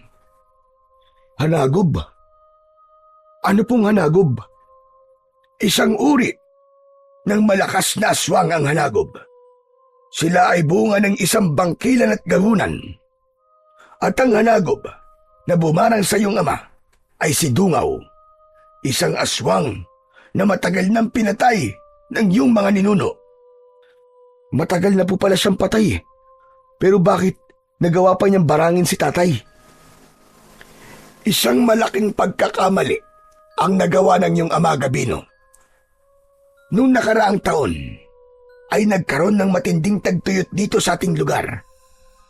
Namatayan lahat ng mga pananim at maging ang ilog dito ay natuyo. Gumawa ng orasyon ang iyong ama upang magkaroon ng ulan. Ginamit niya ang kanyang pagiging antingero. Ngunit kasabay ng pag-ulan, ay muling nabuhay si Dungaw. Ang aming hinala ay nagkaroon ng pagkakamali si Arman sa kanyang orasyon. Kaya yon nangyari. Hindi makapaniwalang napatingin si Gavino kay Mang Arman. Napayuko si Mang Arman na parabang hiyang-hiya ito. Ngunit walang paninising naramdaman si Gavino sa kanyang ama. Tanging awa ang kanyang nararamdaman dahil alam niya kung gaano ito kahusay na antingero. Ilang beses na nitong ginawa noon ang orasyon para umulan at para magkamali ito ng isang beses. Alam niya na labis ang panliliit na nararamdaman ni Mang Arman. Tay, totoo po ba lahat ng sinabi ni Mang Sandro? Nakakahiya man pero totoo ang lahat ng narinig mo, anak. Alam ni Dungaw na ang mga ninuno natin ang pumatay noon sa kanya. Kaya sa akin siya gumaganti. Sa tingin ko, ay unti-unti niya akong pinapatay. Ang totoo, ay kanina ko pa gusto sabihin sa'yo na mas makakabuti kung umalis ka na lang dito. Bumalik ka na kagad sa Maynila, anak. Pero tay, hindi ko po kayo maaaring iwanan ng ganyan po ang kalagayan nyo. Gusto ko po na mapatignan po kayo sa ospital sa bayan, tay. Maniwala ka sa akin, Gabino. Walang maitutulong ang mga doktor sa nangyayari sa tatay mo. Hayaan mong ako ang gumamot sa kanya. Nangangako ko na gagawin ko ang lahat para gumaling siya. Hindi makapaniwala si Gavino sa kanyang mga nalaman. Wala siyang kaide-ideya na habang nasa Maynila pala siya ay may mabigat na itong pinagdadaanan. Matapos nilang maghapunan ay sinimulan na kagad ng matandang albularyo na si Mang Sandro ang panggagamot kay Mang Arman. Magkaharap na nakaupo ang dalawa sa sala. Inilabas ng matandang lalaki ang mga gamit nito na nasa loob ng bayong. Isang bote ng langis ang binuksan ni Mang Sandro. Nilagyan nito ng langis ang daliri nito at pinahid nito yon sa noo, sa dibdib at sa tiyan ni Mang Arman. Kasunod doon ay may sinambit na orasyon ang matanda habang hawak nito ang isang kamay ni Mang Arman. Maya-maya pa, biglang napasigaw si Mang Arman na tila may matinding kirot na dumadaloy sa buo nitong katawan. Napaliyad pa ito. Mang Sandro, ano po nangyayari kay tatay? Huwag mo akong abalahin. Pinipilit kong alisin ang barang sa kanya. Pero, nasasaktan na po siya. Tama na po, Mang Sandro. Baka kung ano po mangyari sa kanya. Sinabi ko naman na manahimik ka muna. Biglang nawalan ng malay si Mang Arman. Napahiga ito sa upuan. Tagaktak ang pawis sa mukha nito. Nagmamadaling nilapitan ni Gabino ang kanyang ama. Kahit paano ay nakahinga siya ng maluwag nang malaman niyang may pulso pa ito. Bigo na naman ako. Hindi ko pa rin naalis ang barang. Pero wala kang dapat na ipag-alala, Gabino. Nawalan lang siya ng malay. Bukas ng umaga na siya magigising. Dalhin mo na lang muna siya sa kanyang silid. Mag-isang binuhat ni Gabino si Mang Arman. Maayos niya yung inihiga sa papag at saka siya bumalik sa sala para kausapin si Mang Sandro. Ano po bang nangyari kay tatay? Bakit po siya nawalan ng malay habang ginagamot nyo? Parte yun ng panggagamot ko sa kanya, Gabino. Kailangan niya yung pagdaanan hanggang sa tuluyan ng mawala ang barang ni Dungaw sa kanya. Hindi po ba pwedeng kausapin natin si Dungaw? Baka po mapakiusapan natin siya na alisin po ang barang kay tatay. Nagpapatawa ka ba, Gabino? Sa bagay, hindi mo nga pala kilala si Dungaw. Hindi ka pa ipinapanganak nung panahon na sumalakay siya dito sa lugar natin. Napakaraming namatay noon dahil kay Dungaw. Napakalakas niya, kaya hindi agad siya napatay ng mga ninuno nyo. Kaya ngayong muli siyang nabuhay. Nasa isang napakalaking panganib ang ating baryo ngayon. Lahat ng tao ay natatakot ngayon dahil walang nakakaalam kung kailan siya sasalakay. Kung ganun, hindi ko po kailangang iwanan ngayon si tatay dito. Kailangan niya ako rito lalo na personal pala ang galit ni Dungaw kay tatay. Baka bigla na lamang siyang umatake rito at patayin po niya si tatay. Yan ang tama mong gawin, Gabino. Mas makakabuti kung nandito ka. Bantayan mo ang tatay mo mula kay Dungaw. Kailangan mo maging handa kung sakaling dumating siya rito para tuluyang patayin ang tatay mo. Hanggat ginagamot ko kasi ang tatay mo, ay hindi siya mamamatay sa barang ni Dungaw. Kaya hindi malabong si Dungaw na mismo ang magpunta rito para gawin ang gusto niyang mangyari kay Arman. Gagawin ko po ang lahat para protektahan si Tatay Mansandro. Hindi ako papayag na magtagumpay si Dungaw sa kung anumang balak niyang gawing masama sa tatay ko. Pero kailangan mo ring maging maingat. Galit si Dungaw sa angkan nyo, kaya hindi malabong maging ikaw ay idamay niya. Sa aking palagay, ay nasabi ko na ang lahat ng dapat mong malaman. Kailangan ko nang umuwi at may mga bagay pa akong dapat gawin. Ihatid ko na po kayo, Mansandro. Hindi na. Hindi na kailangan. Bantayan mo na lamang ang iyong ama. Sige ho. Mag-iingat po kayo, Mansandro. Maraming salamat po. Tumayo na si Mang Sandro. Lalabas na sana ito. Pero bigla itong hinabol ni Romar. Teka, sandali lang po. Itatanong ko lang po sana kung pwede niyo po akong turuan na manggayuma. Hoy, Romar, ano ka ba? Hindi ba't sinabi ko naman sa'yo na hindi yan ginagawa ni Mansandro? Pasensya na po kayo sa kaibigan ko, Mansandro, ha. Makulit lang po talaga yan. Sasagutin na kita para manahimik ka na. Marunong akong gumawa ng gayuma. Ang totoo ay meron akong aklat sa paggawa niyan. Pero hindi ko yan ginagawa dahil ayokong gamitin ang aking kaalaman para diktahan ang damdamin ng isang tao. Ganun po ba? Sige po, naiintindihan ko. Matapos yun, ay tuluyan ng umalis si Mang Sandro. Pagkasarado ni Gavino sa pinto, ay napailing siya, sabay napatingin kay Romar. Pare, mabuting manggagamot si Mang Sandro. Kahit marunong siyang mangkulam at gumawa ng mga gayuma, ay hindi niya yung ginagawa. Sinubukan ko lang naman kasi baka matulungan niya ako.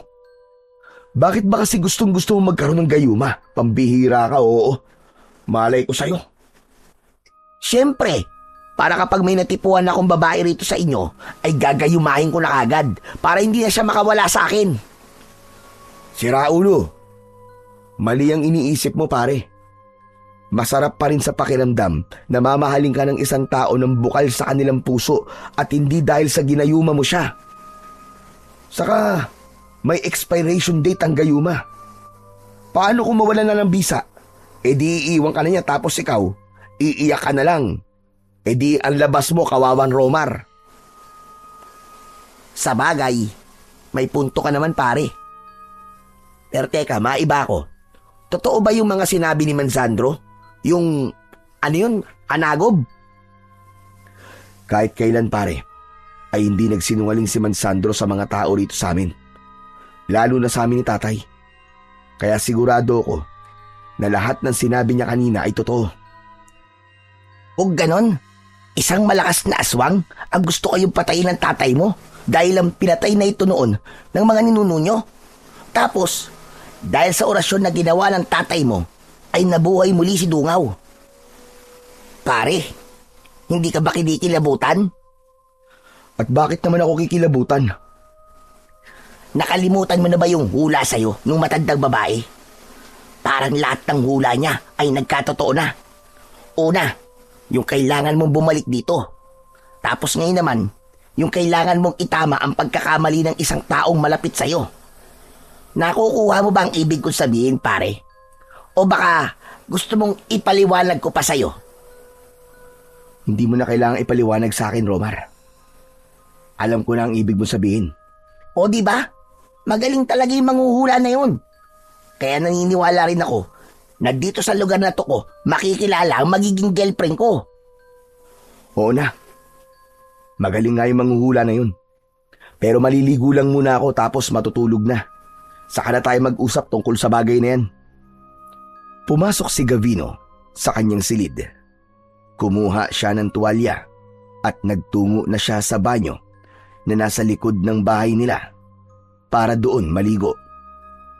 Makalipas ang ilang minuto ay tapos nang maligo si Gavino. Bumalik siya sa kwarto para magbihis. Habang nagbibihis ay naramdaman niya ang pag-init ng medalyon na nakasabit sa kanyang leeg. May kakaiba siyang naramdaman sa paligid.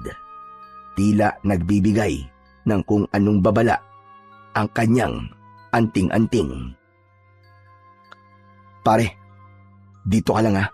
O bakit? May pupuntahan ka ba? Basta, kahit na anong mangyari huwag kang lalabas ng kwartong to. May kakaiba ako nararamdaman sa paligid. Nagtungo si Gavino sa kusina. Kinuha niya ang matalas na itak na nakalagay doon at saka siya lumabas ng bahay. Tumayo siya sa harapan ng pinto habang sinusuyod ng kanyang mga mata ang buong paligid. Sino nandyan? Sino nandyan? Magpakita ka sa akin! Nararamdaman kita! Lumabas ka! Mula sa itaas ng puno ng kaimito ay isang nakakatakot na nilalang ang tumalon. Isa yung nilalang na noon lamang nakita ni Gavino. Yun ay aswang na may malaking pangangatawan. Kulay itim ang balat at may dalawang sungay sa noo. Puro puti ang mga mata at maging ang mahaba nitong buhok ay puti rin ang kulay. Hindi natinag si Gavino sa kanyang kinatatayuan. Hindi siya nagpakita ng kahit konting takot kahit sa loob niya ay labis ang kaba na kanyang nararamdaman. Sino ka? Ikaw ba si Dungaw? Ako nga. At marahil ikaw ay si Gavino, ang nag-iisang anak ni Arman. Anong ginagawa mo rito? Kung nandito ka para patayin ang tatay ko, ay mas mabuti pang wag mo nang ituloy ang binabalak mo. Hindi ako papayag na saktan mo siya. Kailangan mo muna akong harapin. Nakakatawa ang pagtatapang-tapangan mo. Hindi ako natatakot sa'yo. Amoy na amoy ko ang takot mo. Sinasabi nang hindi ako natatakot sa'yo eh. Ano pa ba kasing gusto mo sa tatay ko ha? Hindi ba? Dapat ay magpasalamat ka pa sa kanya. Kundi dahil sa kanya, ay hindi ka babangon sa hukay mo. Wala akong dapat na ipagpasalamat sa iyong ama. Ang lahi niyo ang pumatay sa akin. Kaya nararapat lamang na ganun ang gawin ko sa inyo. At hindi ako titigil hanggat hindi kayo nauubos. Umalis ka na ritong demonyo ka. Bago pa kita patayin, Dungaw. Huwag mo akong minamaliit dahil hindi mo alam kung anong kaya kong gawin. Aalis ako, hindi dahil sa sinabi mo. Aalis ako dahil may tamang panahon para harapin kita at patayin. Kayo ng iyong ama. Papatayin ko kayong dalawa dahil kayo na lamang ang natitira sa angkan ng mga pumatay sa akin noon. Isang malakas na halakhak ang pinakawalan ng aswang na si Dungaw at sa isang kisap mata ay nawala na yon sa paningin ni Gavino. Luminga siya sa paligid pero hindi niya na nakita pa ang aswang. Nang masiguro niyang wala na si Dungaw, ay saka siya bumalik sa loob at saka isinarado ang pinto. Sinilip ni Gabino si Arman sa silid nito at nakita niyang mahimbing pa rin ang tulog ng kanyang ama. Matapos yun ay saka siya bumalik sa silid nila ng kaibigan niyang si Romar. Naabutan niya si Romar na nakasiksik sa isang sulok habang may hawak na kutsilyo. Nanginginig ito at bakas sa muka ang takot. Ano pare? Umalis na ba si Dungaw? Umalis na ba siya? Oo pare, wala na siya. Teka, ano bang ginagawa mo dyan? Sumilip kasi ako sa bintana pare. Nakita ko si Dungaw habang kausap mo siya. Sa totoo lang pare, kanina hindi pa rin ako naniniwala sa mga sinabi ni Mang Sandro Pero, nang makita ko si Dungaw ngayon, nagbago na ang isip ko pare. Totoo nga mga aswang pare. Totoo mga aswang. Kaya pala may kutsilyo kang hawak Akala mo siguro aatakihin niya tayo rito sa loob, ano? Oo pare. Pero, ang lakas ng lobong hamunin siya kanina na para bang marunong ka makipaglaban sa aswang. Bakit pare? Kaya mo bang makipagsuntukan sa halimaw? Kahit wala akong kasanayan sa pakikipaglaban, ay haharapin ko pa rin siya. Hindi ako papayag na magtagumpay siya sa pagpatay sa amin ni tatay. Saka hindi ba, meron akong suot na anting-anting. Ang sabi ni tatay sa akin ay magagamit ko to para makipaglaban sa mga aswang. Nakakatakot naman pala dito sa lugar nyo. Paano ako nito makakahanap ng nobya kung may aswang pala sa paligid? Aray ko. Mabuti pa siguro ay bumalik ka na sa Maynila pare. Baka madamay ka pa sa galit sa amin ni Dungaw wala ka namang kinalaman dito. Kaya makukonsensya lang ako kapag may nangyaring hindi maganda sa'yo habang nandito ka. Ayoko pare. Ayokong bumalik sa Maynila nang wala akong kasamang girlfriend. Sayang naman ang punta ko rito, no? Kung aalis akong mag-isa. Anak ng teteng, oo. Talagang girlfriend pa rin ang iniisip mo kesa sa buhay mo? Aba, syempre. Yan naman talagang ipinunta ko dito, di ba? Saka, kahit paano, malaki naman ang tiwala ko sa'yo, pare. Naniniwala ko na matatalo mo ang Dungaw na yun. Ikaw pa ba? Ay, nako. Bahala ka sa buhay mo kung ayaw mong umalis. Basta hindi ko maipapangako na kaya kitang protektahan mula kay Dungaw, ha? Ang priority ko ay si tatay dahil mahina siya. Hindi niya kayang ipagtanggol ang sarili niya sa kalagayan niya ngayon. Oo, huwag ka mag-alala, pare.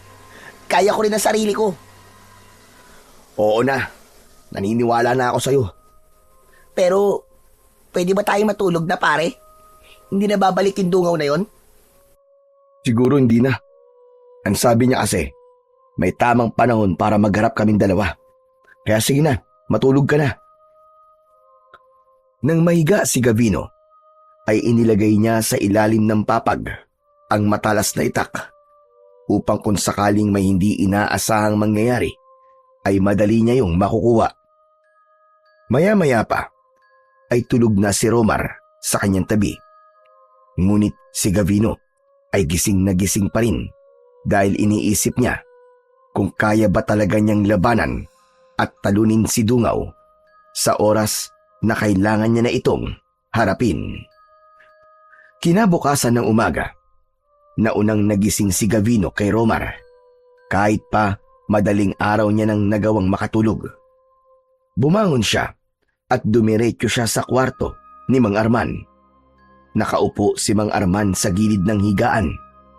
Nakatanaw yun sa labas mula sa nakabukas na bintana. Tumabi si Gavino sa kanyang ama. Oh, gising ka na pala anak. Sandali't maghahanda muna ako ng almusal natin. Mamaya na po tay. Ako na po ang bahala sa bagay na yan. Gusto po sana kitang makausap ng tayong dalawa lang. Tungkol ba sa mga nalaman mo kagabi mula kay Mansandro? Naipaliwanag na po sa akin ni Mansandro ang lahat, tay.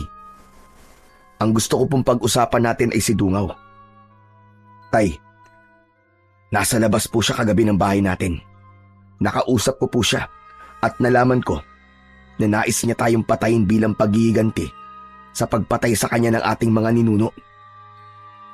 Yan na nga ba sinasabi ko? Kaya gusto kitang umalis dito. Ay dahil ayoko madamay ka sa galit ni Dungaw. Tay, wala na tayong magagawa. Damay na po talaga ako dahil anak niyo ako eh. Pero wag po kayong mag-alala, Tay. Gagawin ko po ang lahat para patayin siya. Hindi mo siya lalabanan, Gabino.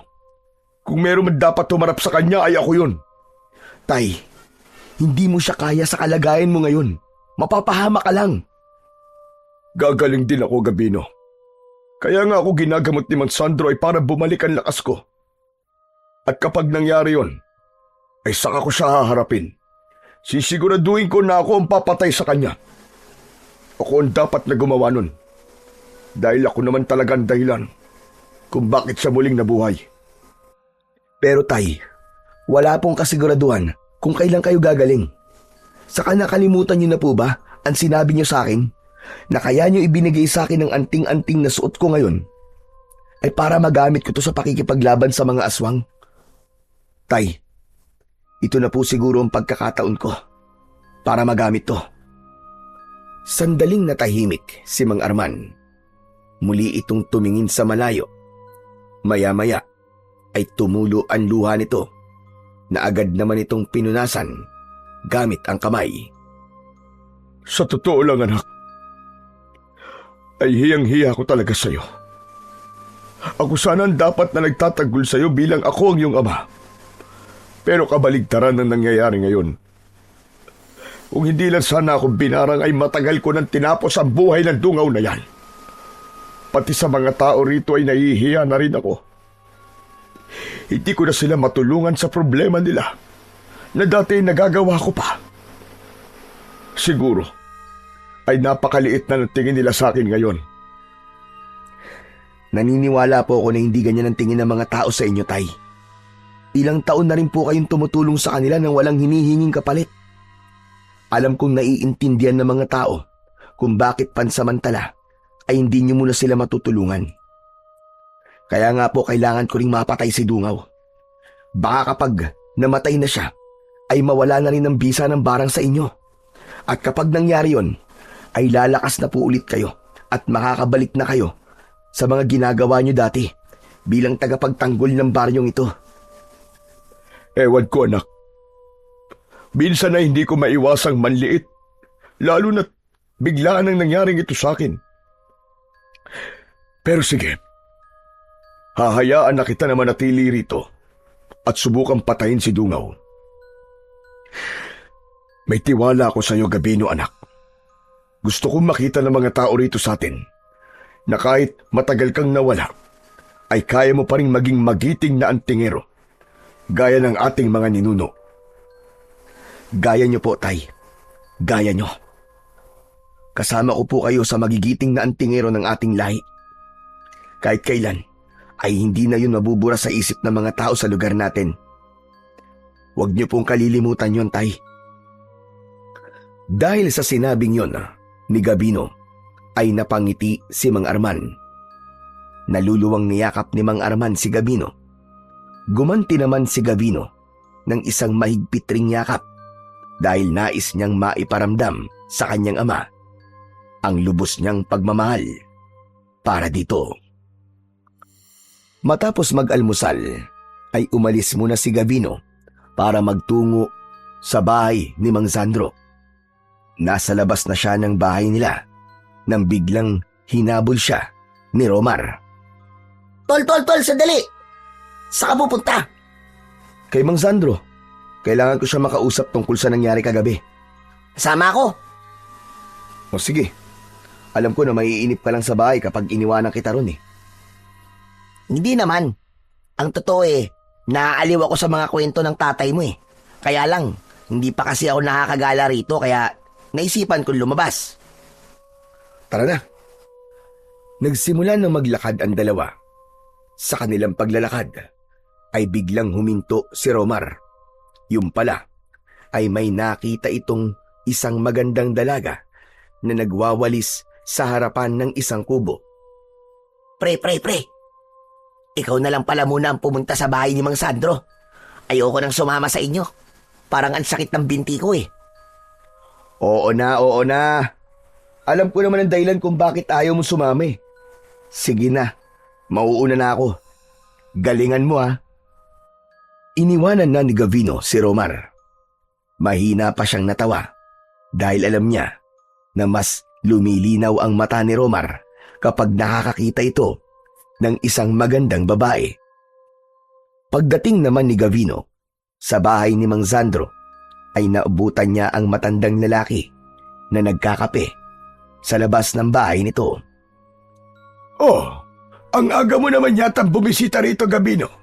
May kailangan ka ba? Mang Sandro, may nangyari kagabi. Nagpakita po sa akin si Dungaw. Nagkausap din po kami. Ano? Totoo ba yung sinasabi mo? Ano napag-usapan yung dalawa? Sinabi po niya, napapatayin niya kami ni tatay dahil nais niyang ubusin ang lahi ng mga pumatay sa kanya noon. Ang hinala ko po, kapag napatay niya na kami, ay saka naman siya sasalakay ng tuluyan dito sa ating baryo.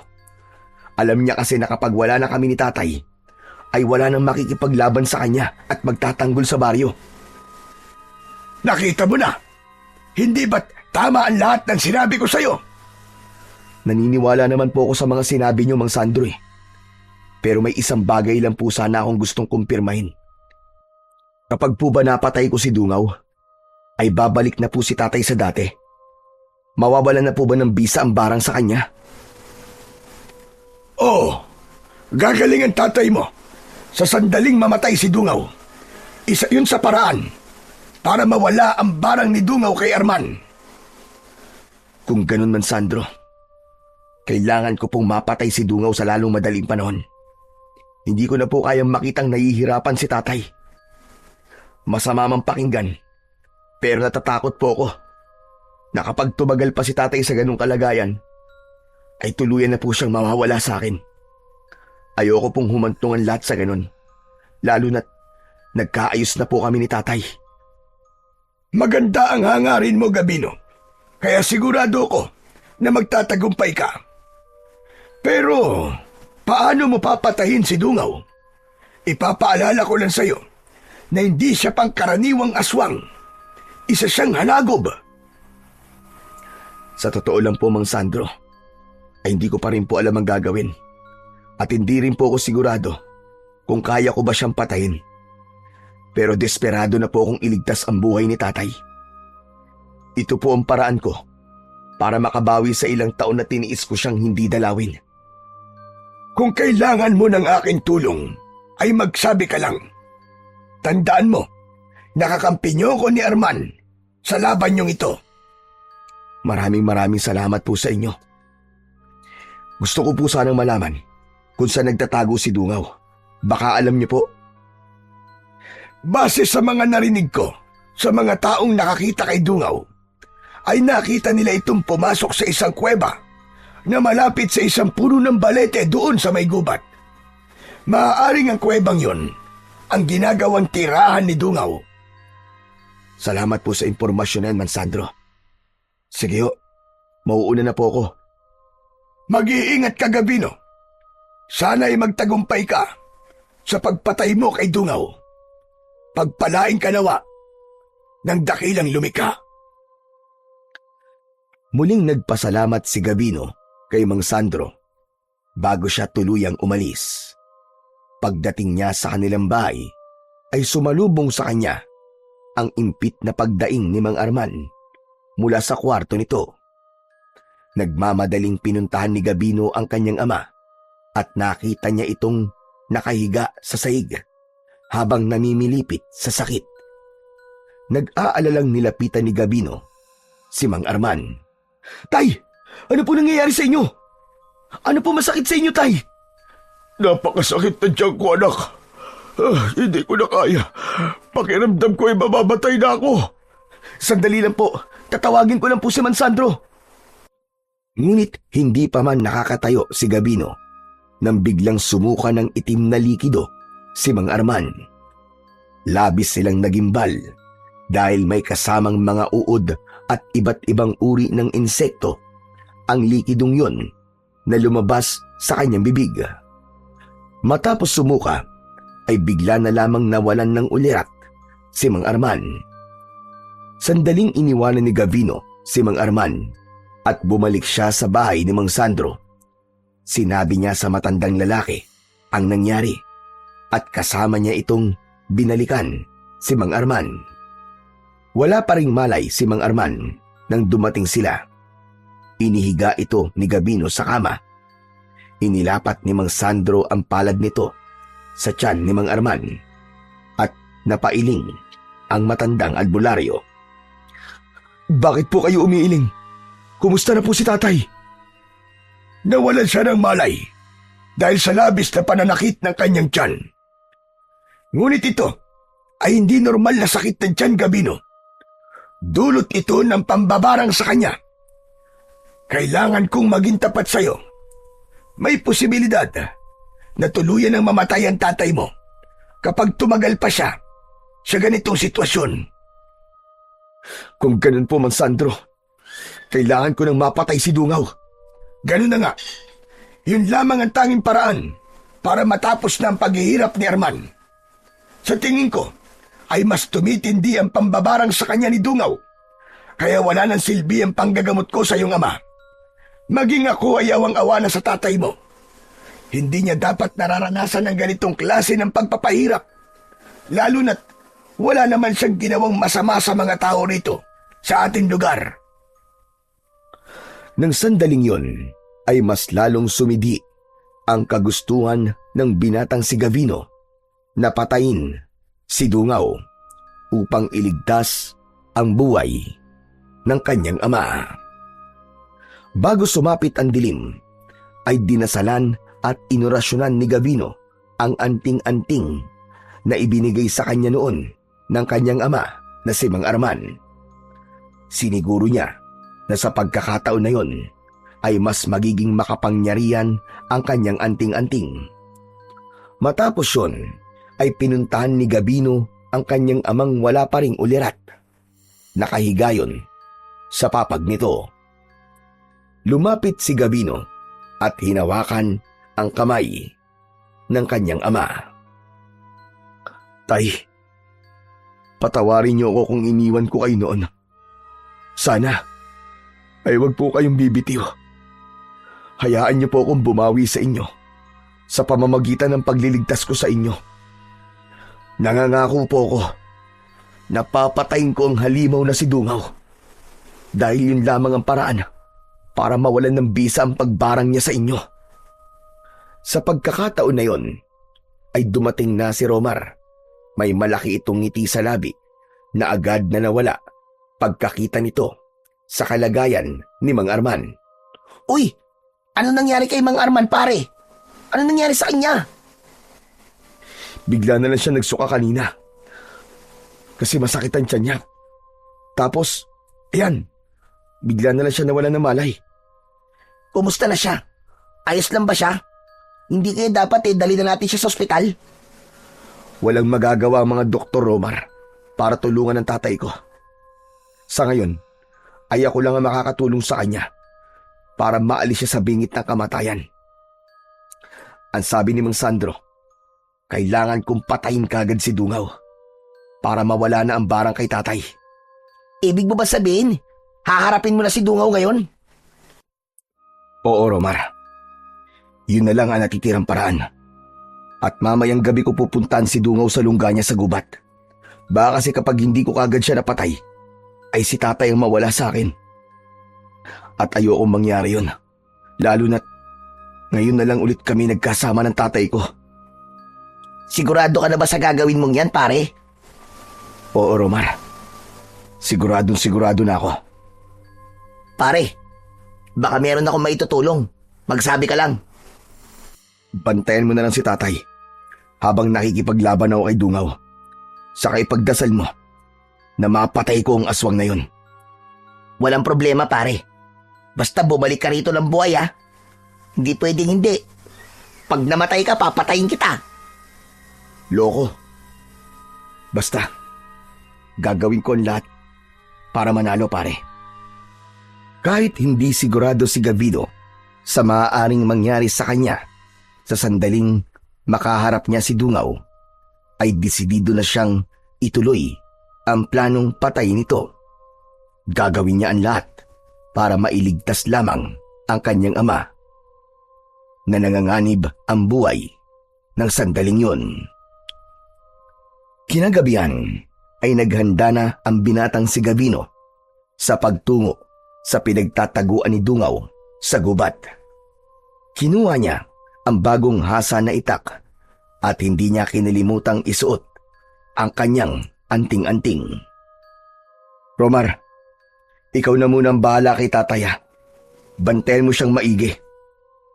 Walang problema, pare. Pero sigurado ka ba? Nalalabanan mo si Dungaw ng ikaw lang. Wala na akong pwedeng asahan sa oras na to, pare, kundi ang aking sarili at ang Panginoong Diyos. Teka. Ano kaya kung samahan na lang kita? Tutulungan na lang kitang patayin ng aswang na yon. Salamat, pare.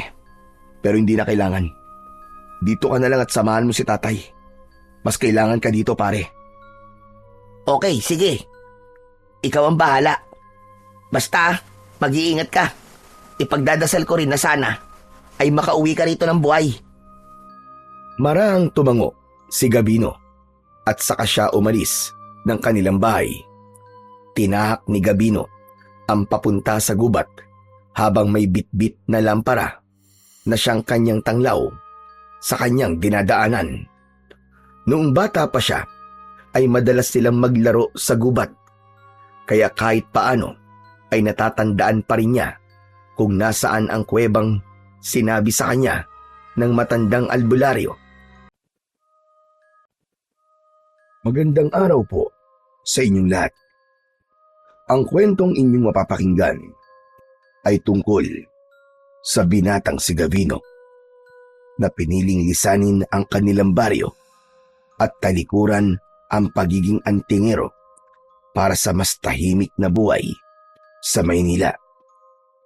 Ngunit nang dahil sa isang manghuhula at paulit-ulit na panaginip, ay nagdesisyon si Gavino na bumalik sa Leyte kasama ang matalik niyang kaibigan na si Romar. At doon niya nalaman na isang malakas na aswang ang aksidenteng nabuhay ng kanyang ama na si Arman dahil sa maling orasyon. Ano-anong pagsubok ang sasalubong kay Gavino sa pagbabalik niya sa kanilang baryo? Magagawa pa ba niyang mapatunayan na isa siyang magiting na antingero, gayong ang parting yun ng kanyang pagkatao ay matagal na niyang tinalikuran?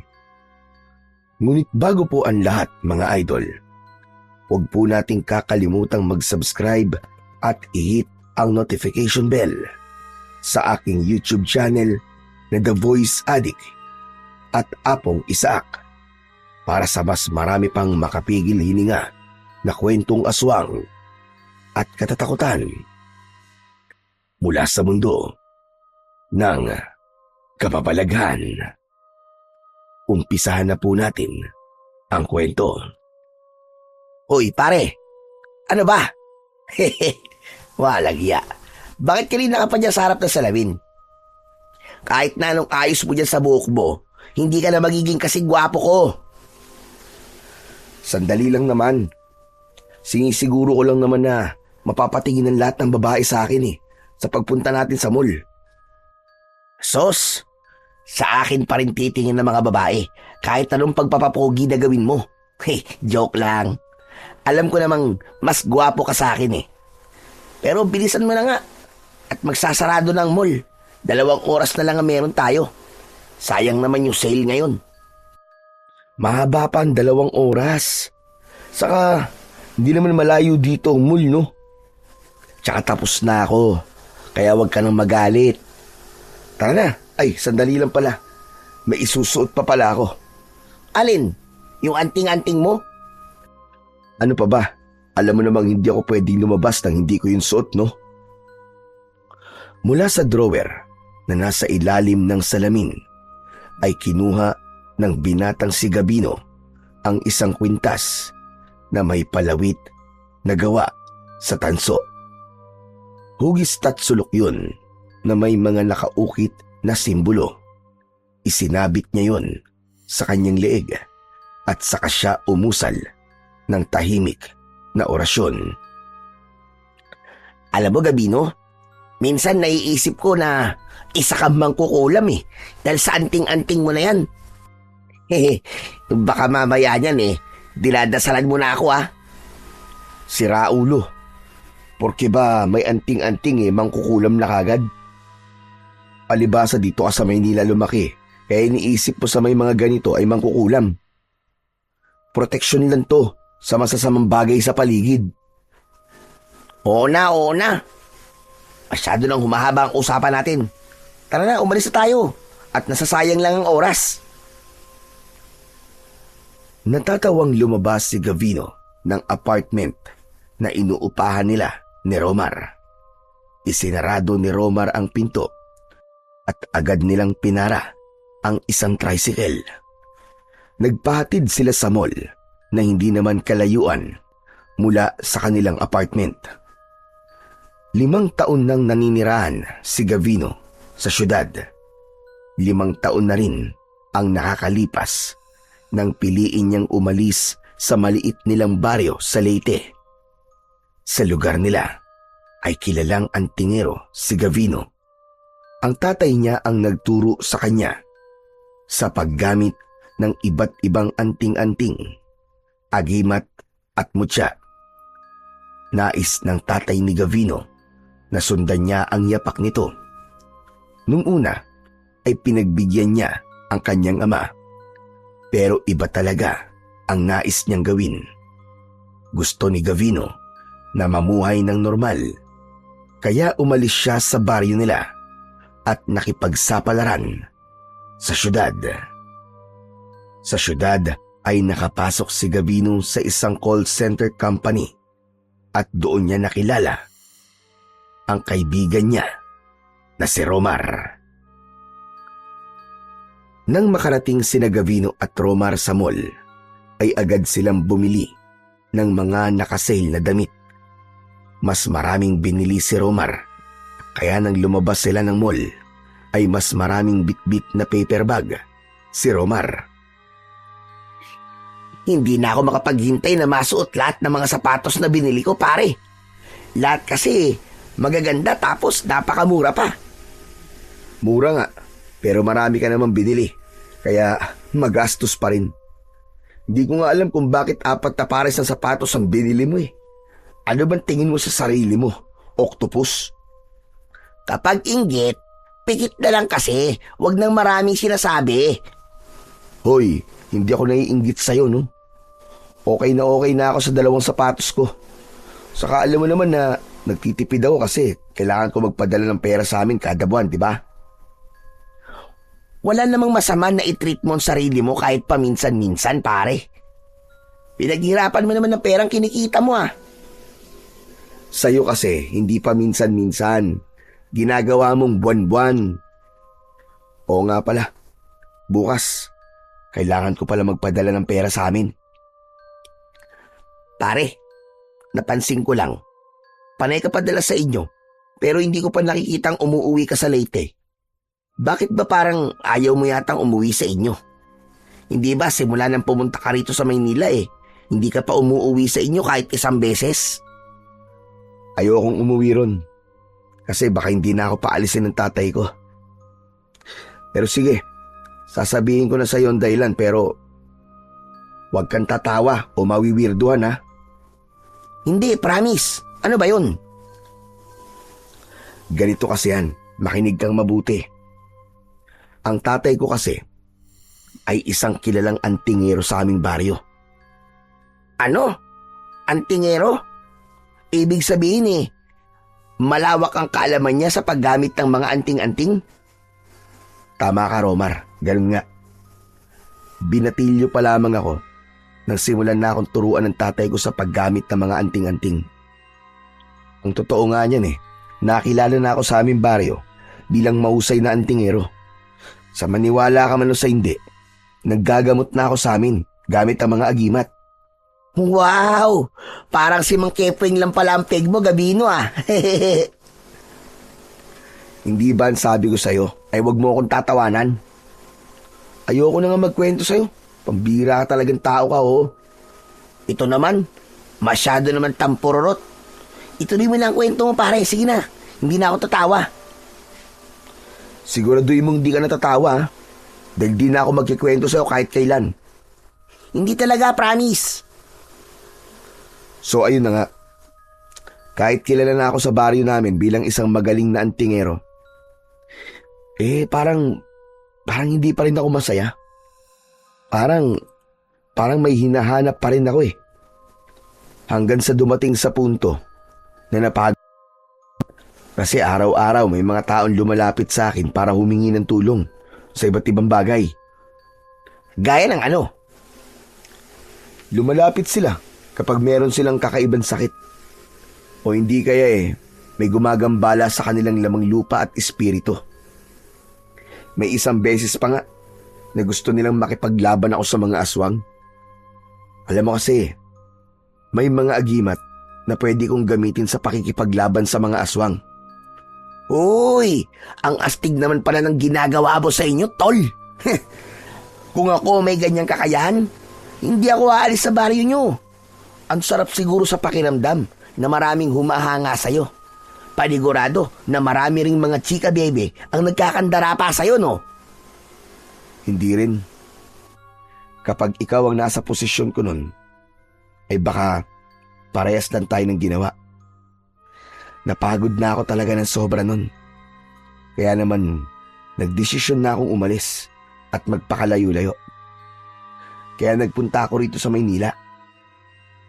Buti at hindi nagalit sa'yo ang tatay mo. Ang nangyari pala, matapos niyang ituro sa'yo ang lahat ng nalalaman niya, ay hindi mo rin naman pala gagamitin. Anong hindi nagalit? Halos isinumpa nga ako ng tatay ko nang sabihin kong ayoko na maging antingero eh. Ang sabi niya, hindi ko daw maaaring putulin ang pagiging antingero sa aming pamilya. Pero sinunod ko pa rin ang gusto ko pare. Mas pinili ko ang buhay dito sa Maynila. Dito kasi, mas tahimik.